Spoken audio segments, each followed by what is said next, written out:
요한복음 16장입니다.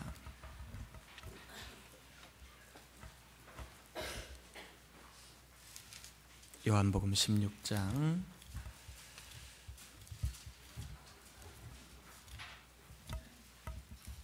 31절에서 33절까지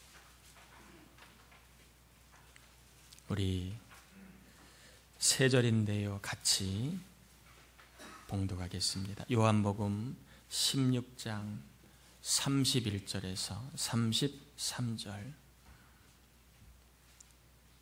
같이 봉독하겠습니다. 예수께서 대답하시되 이제는 너희가 믿느냐? 보라, 너희가 다 각각 제 곳으로 흩어지고 나를 혼자 둘 때가 오나니 벌써 왔도다. 그러나 내가 혼자 있는 것이 아니라 아버지께서 나와 함께 계시느니라. 이것을 너희에게 이르는 것은 너희로 내 안에서 행함 누리게 하려 함이라. 세상에서 너희가 환난을 당하나 담대하라. 내가 세상을 이기었노라. 아멘. 아멘. 한 주 동안 잘 지내셨나요? 새해 벽두에 하나님의 부어주신 사랑의 은총이 예배하는 저와 여러분 모두의 삶의 자리마다 때를 따라 넉넉히 해주시기를 주님의 이름으로 축복합니다. 오늘 저에게 처음 나오신 분이 몇 분이 계신데요, 누군지는 좀 쳐다보지 마시고 잘 오셨다고, 그리고 환영한다고 우리 축복의 박수 한번 치겠습니다.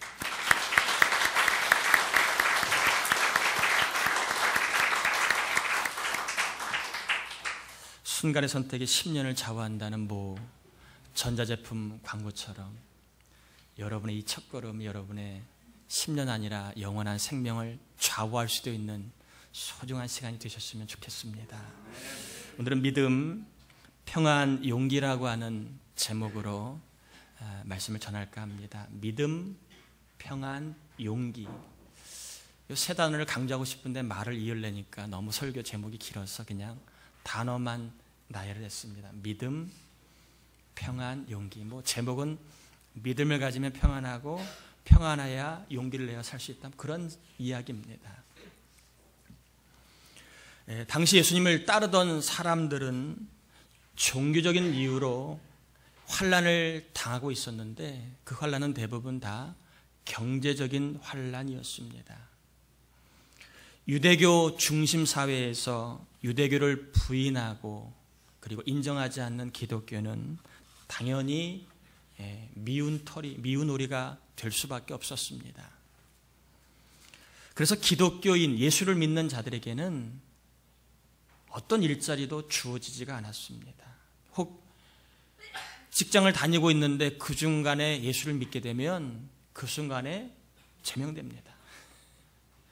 당시에 기독교, 예수를 따른다는 것은 이처럼 좀 경제적으로 심각한 내가 어려움을 각오하겠다라고 하는 그러한 결단도 포함될 정도로 예수를 따른다는 것은 쉬운 일은 아니었습니다. 그래서 이 경제적인 어려움이 얼마나 심각했던지 개중에는 내가 다시 유대교로 돌아가야 되겠다라고 회중하는 사람들도 적지 않게 일어났습니다. 요한복음은 사실은 이러한 정황 속에 쓰여진 복음서입니다. 예수를 따르다가 핍박을 당하고 어려움을 당한 사람들에게 주어진 서신이 요한복음인데, 오늘 조금 더 이 본문의 상황을 조금 더 설명해 보도록 하겠습니다. 그러니까 이렇게 말하면 조금 잘 안 와닿아서 제가 좀 설명을 해 보겠습니다. 부모가 예수를 믿습니다. 그런데 부모가 예수를 믿는 것 때문에 자식이 경제적으로 힘들어서 배가 고파요. 부모가 돈을 못 버니까. 부모는 어른이니까 참을 수 있지만 자식은 무슨 죄가 있습니까? 부모 잘못 만난 것밖에 더 있습니까? 그래서 부모가 너무 부모의 노릇을 자식이 배고파 괴로워하니까 그 중에는 이렇게 살 바에는 차라리 옛날로 돌아가자, 자식을 위해서라도 유대교로 돌아가자라고 하는 사람들이 나왔다는 거예요. 남편이 믿음이 좋아요, 예수를 믿으면 너무 좋아요. 근데 아내가 믿지 않습니다. 근데 아내가 예수를 믿는 남편 때문에 경제적으로 늘 괴로워합니다. 돈벌이가 안 되니까. 보다 참다 남편이 나 잘 되자고 아내 고생할 수 없다. 다시 유대교로 돌아가자. 이렇게 결심하는 남편들이 적지 않게 생겨나고 있었다는 것입니다. 배고라 고생하는 자식을 보고 또 경제적으로 심각한 어려움을 호소하는 아내 때문에 다시 예수를 따르던 사람들이 예수를 부인하고 유대교로 돌아가고 있는 사람들이 속출하고 있는 때에 주어진 성경이 요한복음입니다. 경제적인 어려움으로 인하여 신앙생활을 하지 못하는 사람들, 그리고 신앙생활을 쉴 수밖에 없거나 떠날 수밖에 없는 사람들이 속출하고 있을 때 오늘 본문이 주어진 것입니다. 어떤 분은 교회를 다니다가요, 교회를 다녔더니 오히려 삶이 어려워집니다. 부도가 나고 몸이 아프고 자식이 속을 새깁니다. 그래서 마음먹기를 나는 교회 팔자가 아닌가 봐 해서 교회를 다니는 것을 포기하거나 쉬거나 그만두려고 하는 사람들이 종종 있습니다. 이러한 사람들이 있음을 염두하고 본문을 본다면 본문은 이런 이야기입니다. 이렇게 환난 때문에 예수를 따르던 사람들이 그것을 멈추고 다시 옛날로 돌아가려고 하는 사람들에게 예수님은 이 말씀을 통하여 그래도 믿음으로 살고 그리고 용기를 내어서 예수를 따르는 길을 걸어가도록 권면하고 이끄는 이야기가 오늘 본문의 이야기입니다. 여러 가지 환난으로 인하여 불안하고 그리고 포기하려고 하고 신앙생활을 그만두려고 하는 사람들에게 용기를 내어서 이 길을 계속 걸어가야 한다라고 권면하고 있는 이야기가 요한복음 특별히 오늘 본문의 이야기입니다.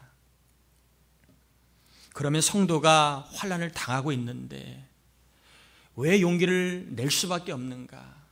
예수님이 그냥 립서비스 차원에서 용기를 내라고 한 것은 아니었다는 것입니다. 환난을 당하고 있고 그리고 신앙을 그만두려고 하는 사람들에게 그래도 용기를 낼 수밖에 없는 두 가지 이유를 예수님은 소개합니다. 첫 번째는 뭐냐 하면 여러분 32절 같이 한번 읽어보실까요? 32절을 같이 읽어보겠습니다. 보라 너희가 다 각각 제 곳으로 흩어지고 나를 혼자 둘 때가 오나니 벌써 왔도다. 그러나 내가 혼자 있는 것이 아니라 아버지께서 나와 함께 계시느니라. 성도가 환난을 당하지만 그래도 용기를 낼 수밖에 없는 첫 번째 이유는 바로 환난을 통하여서 하나님이 함께 계심을 경험할 수 있기 때문에 환난 중에 용기를 내라고 얘기하는 것입니다.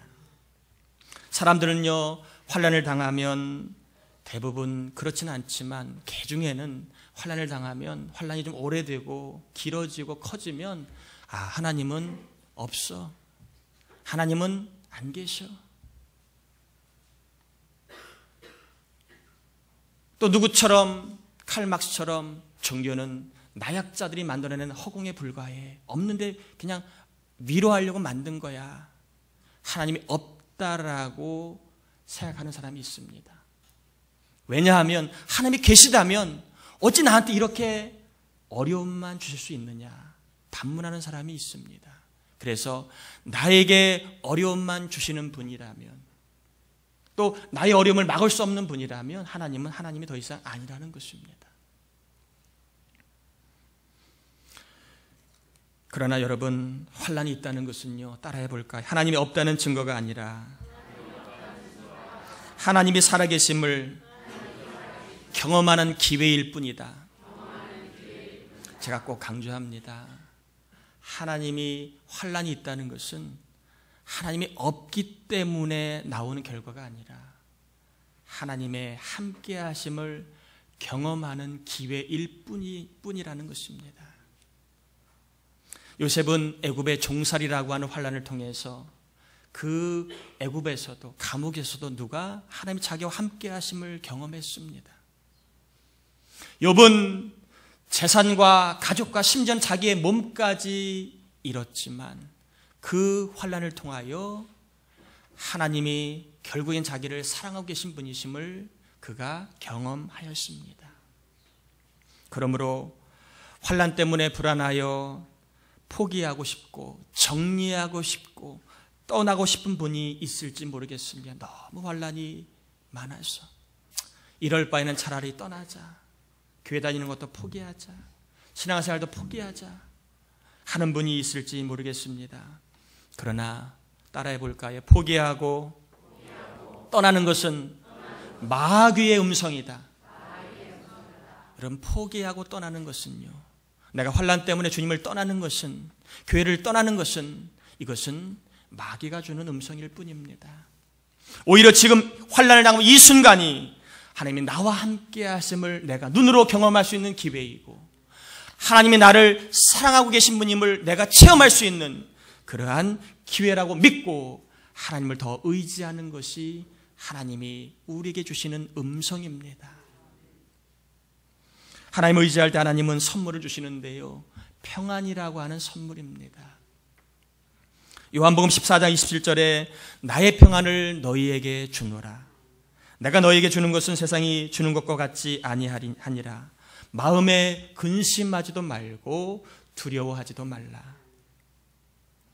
하나님은 환난 중에 하나님 의지하는 사람들을 그냥 두지 아니하시고 두려워하지 않는 평안, 그리고 근심하지 않는 평안, 어떤 상황에서도 근심하지 않고 어떤 일을 만나도 두려워하지 않는 평안을 주신다는 것입니다. 그러면 하나님 의지하며 평안을 선물로 주시는데 과연 하나님 의지하는 것이 뭘까 하는 거지요. 많이 있습니다. 하나님 의지한다는 건 많이 있지만 저는 요한복음의 본문의 문맥에서 한번 살펴보려고 합니다. 하나님 의지할 때 평안을 주시는데 무엇이 하나님 의지하는 것인가? 빌립보서 4장 6절에 7절에 이렇게 되어 있습니다. 아무것도 염려하지 말고 다만 모든 일에 기도와 간구로 너희 구할 것을 감사함으로 하나님께 아뢰라. 그리하면 모든 지각에 뛰어난 하나님의 평강이 그리스도 예수 안에서 너희 마음과 생각을 지키시리라. 하나님 의지하는 것은 뭐니 해도 기도하며 사는 것입니다. 기도하며 살아가는 것이 하나님 의지하는 것이고, 기도하며 살아가 하나님 의지할 때 그 사람에게 하나님은 어떤 환경에서도 불안하지 않고 두려워하지 않는 평안을 부어주신다는 것입니다. 환경을 보고 염려하며 넋을 잃는 것은요, 하나님을 의지하는 것이 아닙니다. 염려가 되어도 그 염려의 내용을 기도로 갈아타는 것이 하나님을 의지하는 것입니다. 염려의 지하철을 타고 있는데 갑자기 성령님이 삐리릭 신호음을 보내주십니다. 그럴 때에 얼른 기도 지하철로 갈아타는 것, 이것이 하나님을 의지하는 것입니다. 이렇게 예배 시간 계속해서 하나님 우리에게 신호를 주십니다. 염려의 지하철을 그만 내리고 기도의 지하철을 올라타라. 삐리릭 이렇게 하나님이 사인 주실 때에 저와 여러분은 염려의 지하철에서 내려서 이제 바꿔 타야 됩니다. 기도의 지하철을 타셔야 합니다. 그래야 타고 가다가 평안과 함께, 타고 가다가 하나님의 살아계심을 경험할 수 있기 때문에 그렇습니다.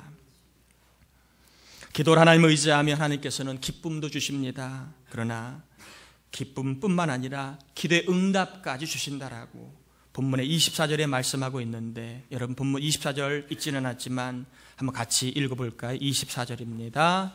지금까지는 너희가 내 이름으로 아무것도 구하지 아니하였으나 구하라 그리하면 받으리니 너희 기쁨이 충만하리라.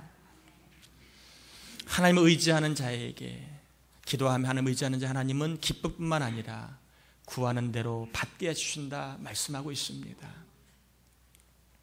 우리에게 환난이 있는 것은 하나님이 없다는 증거가 아니라 기도함으로 말미암아 하나님을 의지하다가 하나님의 살아계심을 경험하게 하기 위한 기회라고 여러분 믿고 나에게 주어진 환난을 믿음의 눈으로 바라볼 수 있기를 바랍니다. 우리에게 주어진 환난을 성경적인 시각을 가지고 바라볼 수 있어야 됩니다. 환난은 하나님이 안 계신 증거가 아니라 내가 하나님을 만나기 위한 기회다. 그렇기 때문에 성도들은 환난 중에도 용기를 낼 수 있는 이유가 기도하다 보면 이 환난 때문에 내가 그동안 만나지 못했던 하나님, 내가 그동안 누리지 못했던 하나님의 사랑을 더 많이 누리고 경험할 수 있기 때문에 예수님 우리에게 환난 중에 용기를 내라고 말씀하고 있는 것입니다. 우리 옆 사람의 인사 한번 할까요? 기도하심으로 용기를 내시길 바랍니다. 두 번째, 우리가 환난을 당하지만 용기를 내야 하는 두 번째 이유는 뭐냐면, 따라해 볼까요? 성도의 장래에, 발음 잘 하셔야 됩니다. 장래가 아니라 장래입니다. 장래. 성도의 장래, 따라하세요. 좋은 때가 있기 때문이다. 우리가 환난을 지금은 당하지만 그래도 용기를 낼 수 있는 이유는 우리 앞날에 좋은 때가 있기 때문에, 그 좋은 때가 있는 그 길을 계속 용기를 내서 걸어가야 한다라고 말씀하신 것입니다. 예수님은 자신이 십자가에 달려 죽고 부활하심으로 말미암아 이 땅에 성령님을 보내주시는데, 그 성령님이 이 땅에 오셔서 하시는 사역이 사실은 본문 16장 8절에 소개되어 있습니다. 조금 어렵습니다. 그러나 제가 한번 짚어드리겠습니다. 여러분 8절에서 11절까지 한번 같이 읽어보실까요? 8절에서 11절입니다. 같이 한번 읽어보겠습니다. 그가 와서 죄에 대하여, 의에 대하여, 심판에 대하여 세상을 책망하시리라. 죄에 대하여라 함은 그들이 나를 믿지 아니하며, 의에 대하여라 함은 내가 아버지께로 가니 너희가 다시 나를 보지 못하며, 심판에 대하여라 함은 이 세상 임금이 심판을 받았음이라. 자, 이 말씀은 사실 조금 쉽지 않은 본문입니다. 아무리 봐도 이 말씀의 그 의미를 살피기가 참 쉽지 않은 난해한 그런 구절 중에 하나입니다. 얼핏 보면 알 것 같지만 자꾸 보면 참 헷갈리는 본문입니다. 왜냐하면 책망이라고 하는 단어가 있기 때문에 그렇습니다. 성령님은 책망하시는 사역을 한다라고 하는 단어가 본문을 조금 이렇게 이해하는데 막힘이 됩니다. 그래서 이 책망이라고 하는 말을 우리가 헬라어의 의미가 무엇인가, 이럴 때 헬라어가 필요합니다. 그렇지 않으면 이 본문을 오해할 수 있습니다. 이 헬라어 책망하다는 말은요, 재판정에서 끝까지 자기의 죄를 부인하는 피의자를 변론을 시켜서 설복시키고, 그리고 결국엔 자기의 죄를 깨닫게 하고 자기의 죄를 자백하게 하는, 고백하게 하는 그런 행위를 책망하다, 이렇게 이야기하는 것입니다. 책망이라고 하는 말 속에는 그래서 두 가지의 의미가 있는, 하나는 뭐냐 하면 깨닫게 하다는 말이 있고 고백하게 하다라는 두 가지의 동사의 의미를 갖고 있습니다. 성령이 하시는 일은 책망인데, 이 책망이라는 건 뭐냐, 우리로 하여금 깨닫게 하시고 고백하게 하시는 일을 한다. 이것이 성령이 말하고 있는 이 사역입니다. 이 말을 제가 좀 더 풀어 설명하겠습니다. 성령님은 내가 하나님 앞에 얼마나 큰 죄인인가를 깨닫게 하시고, 내 노력으로는 이 죄의 짐을 벗을 수 없고 내 힘으로는 죄의 값을 지불할 수 없는 그러한 상태임을 깨닫게 합니다. 그래서 자신에 대해서 절망하고 자신의 죄에 대해서 두려움을 갖고 있을 때에 성령님은 뭘 또 깨닫게 하시느냐 하면, 나의 죄를 대신하여 예수님이 죽으셨기 때문에 나의 죄는 그분이 다 가져가셨다. 그리고 나를 의롭게 하려고 예수님이 순종하심으로 그분을 믿으면 나도 죄인에서 의인이 된다 라고 하는 것을 깨닫게 하시는 사역이 성령님의 사역이라는 것입니다. 이것은 이성으로 깨닫는 게 아니에요. 이것은 영이 산 사람만이 영으로 깨닫는 것입니다. 깨닫는 사람은 예수를 고백하게 됩니다. 나의 구원자로. 그리고 예수를 믿게 되면 나의 주인으로 믿고 고백하게 된다는 것입니다. 이런 사역을 누가? 성령이 하신다는 것입니다. 이 사역이 책망하다라고 하는, 우리나라 말로는 조금 의미가 좁지만 이 책망하다라고 하는 이 단어의 의미라는 것입니다. 성령님은 우리를 구원의 길로, 구원의 진리의 길로 인도하시는 분이십니다. 그러나 본문은 그 인도자의 기능만 있다라고 말하지 않습니다. 또 하나의 성령의 역사가 있는데, 여러분 13절인데요. 13절을 읽어보시면서 성령님이 인도하는 기능만 하는 것이 아니라 어떤 기능을 하고 있는가를 여러분 한번 발견해 볼 수 있기를 바랍니다. 13절 같이 한번 읽어보겠습니다. 그러나 진리의 성령이 오시면 그가 너희를 모든 진리 가운데로 인도하시리니 그가 스스로 말하지 않고 오직 들은 것을 말하며 장래일을 너희에게 알리시리라. 성령님이 하시는 중요한 또한 사역이 있는데, 그것은 우리를 진리의 길, 구원의 길로 인도하시는 것뿐만 아니라 우리의 장래일을 뭐하게 하신다고요? 알려주시는 기능을 한다라고 하는 것입니다. 성령님은 성도들에게 특별한 은혜를 주시는데 바로 장래일을 알게 해주시는 그러한 역할을 하십니다. 장래라고 하는 말은 오다, 그리고 나타나다, come과 appear의 의미를 갖고 있습니다. 앞으로 어떤 일이 나에게 올 것인지, 앞으로 나에게 어떤 일이 appear, 나타날 것인지를 알게 해주시는 기능을 누가? 성령님이 하신다는 것입니다. 성령님은 성도들에게 앞으로 어떤 일이 다가올지를 알려주시는 기능을 하고 있습니다. 여기서 우리가 삼천포로 빠지면 안 됩니다. 장래를 알려주신다고, 다 알려주신다고 이렇게 하는 사람의 말을 믿어서는 안 됩니다. 왜냐하면 여기서 말하는 장래일은요, 단수입니다. 단수. 복수가 아니에요. 무슨 얘기냐 하면 우리가 살아가면서 맞닥뜨리는 모든 일들을 알려주신다, 그 말을 하는 것이 아니에요. 예를 들면 내가 어느 학교 갈지를 알려주신다, 내가 누구와 결혼할지 알려주신다, 내가 어떤 직장에 갈지 알려주신다, 그런 의미가 아니라는 것입니다. 오해하지 않기를 바랍니다. 장래일은 단수입니다. 그러면 특정한 그 일을 말하는 거예요. 환난을 당하고 있는 성도가 알아야 할 그 일, 믿음의 생활을 포기하고 싶은 성도가 알아야 할 그 일, 교회 생활을 그만둘까 고민하고 있는 사람이 알아야 할 그 일, 그 일 한 가지를 알려주시는 기능을 감당하고 있는 게 성령이 말하는 사역이라는 것입니다. 다시 한번 강조합니다. 오늘 목사님 성령 받으면 장래를 다 알려주신다 했다, 오해하지 않기를 바랍니다. 모든 일을 다 알려주시는 게 아니에요. 환난을 당하고 있는 성도가 알아야 할 그 한 가지 일, 그 일을 말하는 거예요. 그러면 환난을 당해 포기하고 싶고 신앙생활을 그만두고 싶을 때 성령님이 알려주시는 그 일, 그 일이 무엇일까 하는 것입니다. 과연 그 일을 알아야 포기하지 않고 용기를 내 살 수 있는데, 알아야 할 그 일이 뭐냐 하는 것입니다. 그런 의미로 한번 여러분 33절을 다시 한번 볼까요? 16장 33절 보시면서 성령님이 알려주시는 그 일이 뭔가를 한번 여러분 발견해 보기를 바랍니다. 같이 한번 볼까요? 이것을 너희에게 이르는 것은 너희로 내 안에서 평안을 누리게 하려 함이라. 담대하라, 내가 세상을 이기었노라.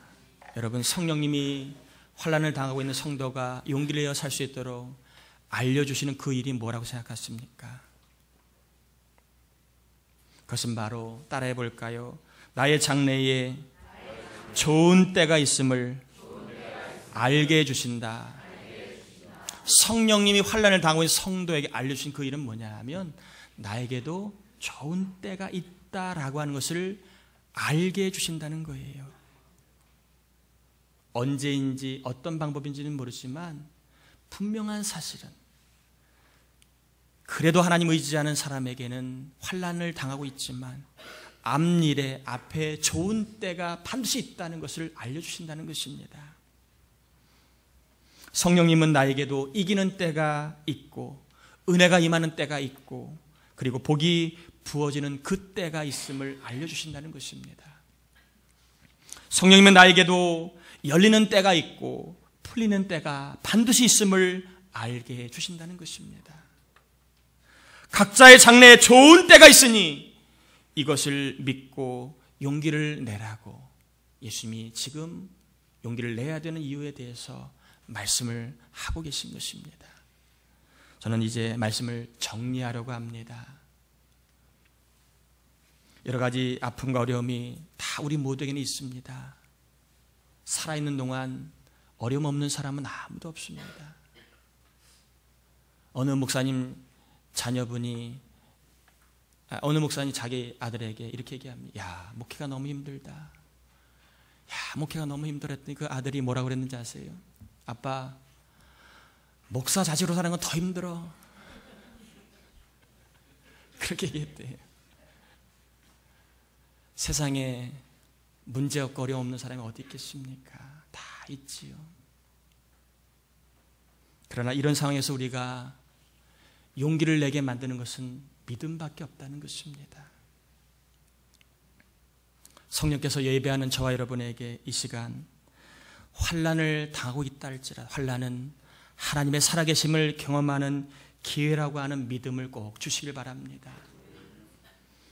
그리고 나에게도 반드시 이기는 때, 은혜 받는 때, 복이 임하는 때가 있음을 믿어지는 그 믿음을 꼭 더하여 주시기를 바랍니다. 그래서 이 믿음 때문에 어떤 환난과 어떤 어려움을 만난다 할지라도, 혹여는 어떤 환경이 있다 할지라도 평안한 가운데 주어진 삶에 주님 바라보며 더욱 용기를 내셔서 사시다가 마침내 예배되는 그 은혜의 때를 꼭 경험하시기를 예수님의 이름으로 축원합니다. 우리 찬양 평안을 너에게 주노라, 이 찬양 하시길 바랍니다. 특별히 환난으로 인해 마음이 힘들고 어려운 분이 계시다면 찬양 중에 하나님 우리 마음에 두려워하지 않는 평안함, 불안해하지 않는 평안함, 걱정하지 않는 평안함을 꼭 주시길 바랍니다.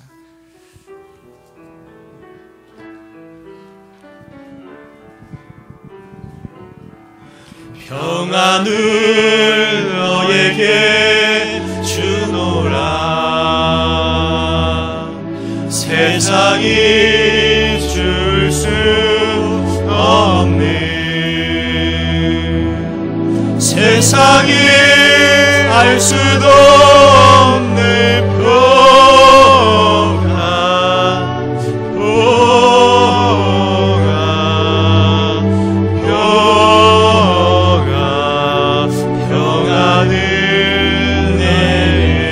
하나님의 평안을 사모하며 평안을 너에게 주노라, 평안을 너에게 주노라, 세상이 줄 수 없는, 세상에 알 수도 없는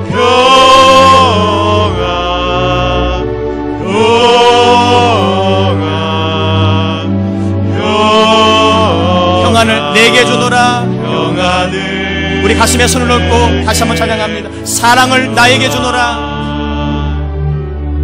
사랑을 나에게 주노라, 세상에 줄 수 없는, 세상에 알 수도 없는 사랑을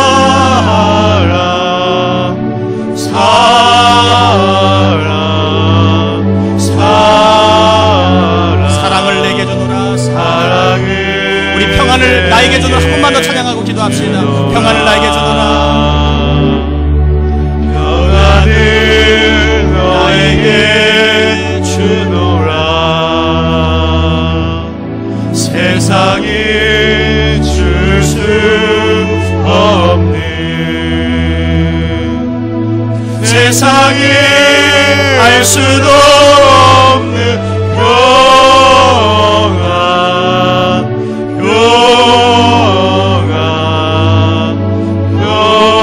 평안을 내게 주노라, 평안을 내게 주노라. 우리 같이 이 시간 기도하기 원하는데요, 예수님이 이제 예수님을 따르다가 너무 힘들어가지고 신앙생활을 포기하고 싶은 사람들, 그만둘까 하는 사람들에게 용기를 내라고 주신 말씀, 오늘 본문의 이야기입니다. 왜 용기를 내라고 말씀하셨습니까? 환난은 하나님이 없는 증거가 아니라 나에게 하나님의 살아계심을 경험할 수 있는 기회이기 때문에 용기를 내어 믿음의 길을 계속 걸어가라고 얘기하십니다. 또 용기를 내라고 하신 이유는 믿음을 가지고 기도하며 하나님 의지하다 보면 반드시 좋은 때, 그때가 있기 때문에 용기를 내어서 그 길을 걸어가고 얘기하십니다. 하나님, 나에게 이런 믿음을 달라고, 내 앞길에 좋은 때가 있음을 믿어지는 믿음을 달라고, 내가 기도하면 의지하다가 내 삶의 자리마다 환난을 이기게 하시는 하나님의 능력을 경험할 수 있는 믿음을 달라고 우리 같이 이 시간 좀 기도하기 원합니다. 같이 기도합니다. 하나님 아버지, 감사를 올려드립니다. 이 시간 우리에게 말씀해 주시고 이 시간 우리에게 은혜 주심을 감사합니다. 하나님 아버지, 여러 가지 환난으로 인하여 포기하고 싶고 그만두고 싶고 멈추고 싶을 때 있지 않습니까?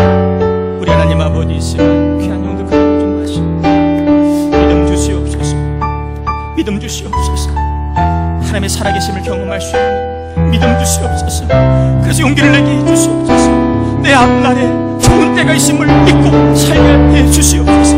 아무리 환난이 있다 할때 내 앞 장래에 좋은 때가 있습니다. 좋은 때를 예비해서 하나님 믿어지게 도와주시옵소서. 이 믿음 때문에 우리가 기도하며 하나님 의지하고 살다가 하나뿐만 아니라 우리 삶 가운데 하나님의 살아계심을 우리 청년들, 우리 장년들 특별히 물질로 어려움을 당하고 진로 문제로 어려움을 당하고 삶이 어려움을 종들이 경험할 수 있기를 축원하고 믿음을 주시옵소서. 믿음을 주시옵소서. 포기할까 망설이는 이들 믿음을 주시옵소서. 그만둘까 망설이는 이들 믿음 주시옵소서. 하나님 아버지, 믿음을 더하여 주시고 말미암아 우리 하나님 그 믿음 가지고 승리한 영들, 주님의 세상을 이긴 것처럼 환난을 이기고 승리하여 하나님이 예비된 좋은 때를 경험한 우리 모두가 되게 하여 주시옵소서.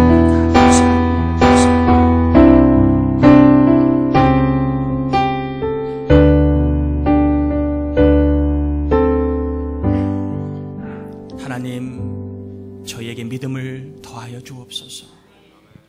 하나님의 살아계심을 환난 중에도 믿어지는 믿음을 주시고, 또한 우리의 삶의 자리에 우리가 살아가다가 우리 앞날에 육신으로는 볼 수 없지만 성령을 통해 좋은 때가 있다라는 것을 볼 수 있는 눈을 열어주셔서 환난 중에도 이 믿음 때문에 용기를 내어 열심히 달리는 우리 모두의 삶이 되어 마침내 하나님의 살아계심을 환난 중에 경험하고 또 환난보다 더 좋은 것을 경험할 수 있는 믿음의 종들 될 수 있도록 용기를, 평안함을, 믿음을 더하여 주옵소서. 예수님의 이름으로 기도드립니다.